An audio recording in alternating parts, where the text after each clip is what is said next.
writes Josephus, about. the Roman historian Josephus, Yeah. in the first century, Yes. writes about the Nephilim. Yeah, absolutely. I didn't know that. Most This is people why I have don't. you on the show. Thank you. Go ahead. People don't. So when Jesus said it'll be like the days of Noah, everybody goes, oh, he's talking about the bones that we saw on the way up to the Temple Mount. Hey, Abraham Jr., look over there. Your great-great-great-great-grandfather cleared out these giants. They were here. Oh, and by the way, that's Goliath's head over there. I mean, that's conjecture. I'm having fun with it. But the bones of the Nephilim were openly on display. So when Jesus warns us, when he returns, which immediately begs the question, well, where are you going 2,000 years ago? So when he returns, it'll be like the days of Noah.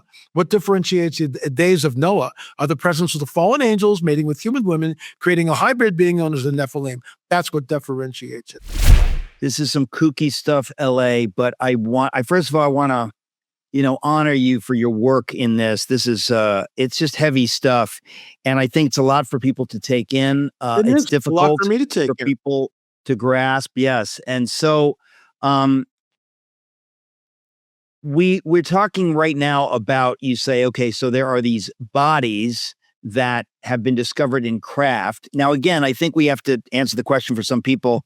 Wait a minute, craft. Why are, if I were a demon or an angel or whatever, theoretically, I can go anywhere I want at the speed of thought. Why do I need a craft? What the heck is that about?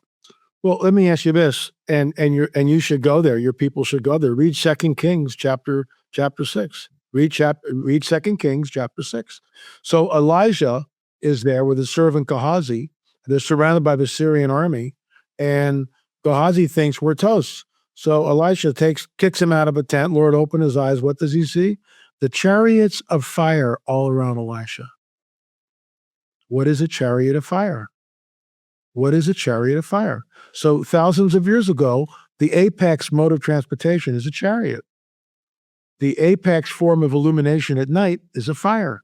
So you look up and you see a chariot of fire because this thing is zipping around like this all around. Well, it's not that I don't doubt that it's possible. I still don't get it though. Why would maybe the answer is we don't know, but I'm saying that I don't, I think that a lot of people would wonder, why would these demonic powers need vehicles? That doesn't really make easy sense to me. I would just think that they can zip around in the heavenlies, as disembodied spirits. I just don't get that. Why they would need vehicles, why we would discover the vehicles. I don't get any of that. Okay, Eric, and here's something to think about. And I'll show you a story. Most of us know it. Daniel was praying 21 days for the angel to get through. We all know the story. But no one ever asked the question, why can't he just do an end run? So the Prince of Persia's here. Why can't he just go around the Prince of Persia? He can't do that. He's got to get Michael and the boys. They fight with the Prince of Persia. Then he can get through. So the Prince of Persia is taken out of the way. Can he be wounded? Conjecture on my part. You bet your boots he can be wounded. Can't be killed. Can't be destroyed as an immortal being. But he can be wounded. That's why they're fighting. They're not at the thumb wrestling. So the angel gets through to Daniel. Then he comes back out. He can't do an end run, can he? He can't just pop in because somehow dimensionally it's protected. And the fallen guys, the bad guys, have it. So we see this much of the picture. And that's why that scripture in Daniel is so telling, because finally we get a little taste of what's really going on. And we don't understand it. Why can't the angel just do an end run around the Prince of Persia? He can't because there's a gateway there. There's a portal that's there. And that portal is run and guarded and owned by the Prince of Persia. By the way, that gateway has never been deposed. It's still there. That principality, never been deposed. Well, a lot of this is speculation, but it's intelligent speculation. It's logical speculation. We're trying to make sense of something that, but this is, I always say, if we're talking about an invisible reality, it's no different than if in the 18th century, I postulate there are elements and there are atoms and molecules. I got some information leading me in that direction. Ben Franklin and others are talking about electricity. They see through a glass darkly. They're trying to figure it out. They do experiments and they can know some things, other things they're guessing, other things 100 years later, you're going to say, no, you got that wrong. You can't turn lead into gold. You didn't understand. But that's kind of where we are with this stuff, is that we have anecdotal evidence, people telling us stories that you just say doesn't seem like they're lying, and then you get the same story 100 times, and so you're building a picture and you're building a case. That's what you've been doing for years, and it's important that we take this seriously because we have enough evidence. You can't just wipe it away. Most people want to. They just want to go, you know what? I don't believe in a spiritual realm. That's dumb. That's like saying I don't believe in atoms, because I can't see them. But again, right now, we are at this tipping point because people in our government are talking about this. And I see, and you've written this in your book, people are ripe for deception because we have all been catechized over and over and over. Yes, the book is Rungs of Disclosure. We've been catechized over and over and over and over that there's intelligent life all through the galaxies, which is complete baloney. We've all been told that angels and demons don't exist, which is complete baloney. And so everybody sort of thinks that they know stuff, and then they don't. So when we come back, we'll continue the conversation with L.A. Marzulli. Folks, you can find him at lamarzulli.com. Well, let's kind of walk through it. That because Jesus himself warns us, it'll be like the days of Noah. Remember, 2,000 years ago, everybody knows what the days of Noah are, and no one's questioning it. Why? Because we know from the first century historian Josephus that the bones of the Nephilim, there's that pesky word again, are openly on display in Jerusalem, and they have countenances that are so unlike normal human beings. So we're not part of a temple. Hold on. You're telling me Josephus, right? Josephus, the Roman historian Josephus, in the first century, writes about the Nephilim. Yeah, absolutely. I didn't know that. This is why I have you on the show. Thank you. Go ahead. People don't. So when Jesus said it'll be like the days of Noah, everybody goes, oh, he's talking about the bones that we saw on the way up to the Temple Mount. Hey, Abraham Jr., look over there. Your great-great-great-great-grandfather cleared out these giants. They were here. Oh, and by the way, that's Goliath's head over there. I mean, that's conjecture. I'm having fun with it. But the bones of the Nephilim were openly on display. So when Jesus warns us, when he returns, which immediately begs the question, well, where are you going 2,000 years ago? So when he returns, it'll be like the days of Noah. What differentiates the days of Noah are the presence of the fallen angels mating with human women, creating a hybrid being known as the Nephilim. That's what differentiates it.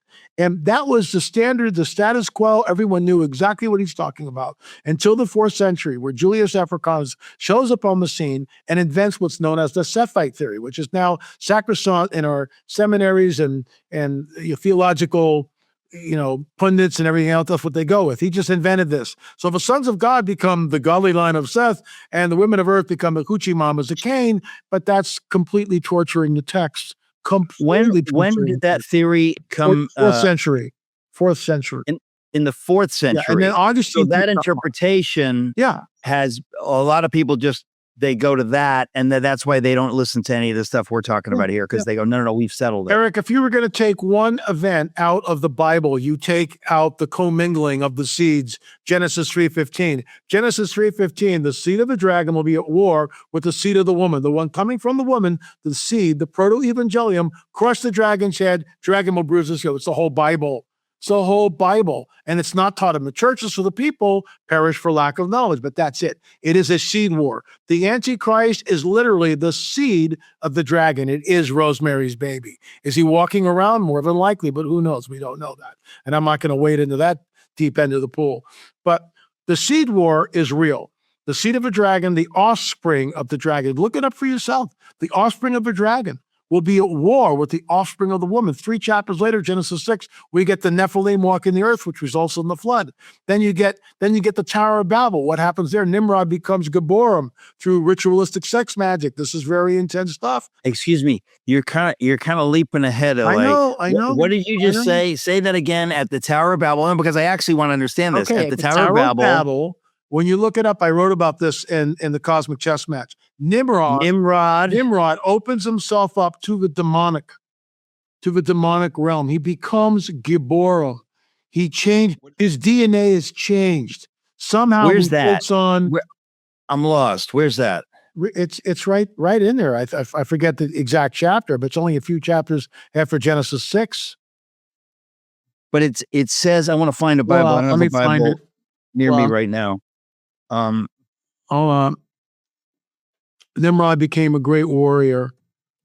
Nimrod became Gibor. Because I'm, again, you're making these leaps. It's like, wait, I want to hear this. I want to hear that. Genesis 10. Gibor. Okay, and it says what? Genesis 10, 8 and 9. And it says what?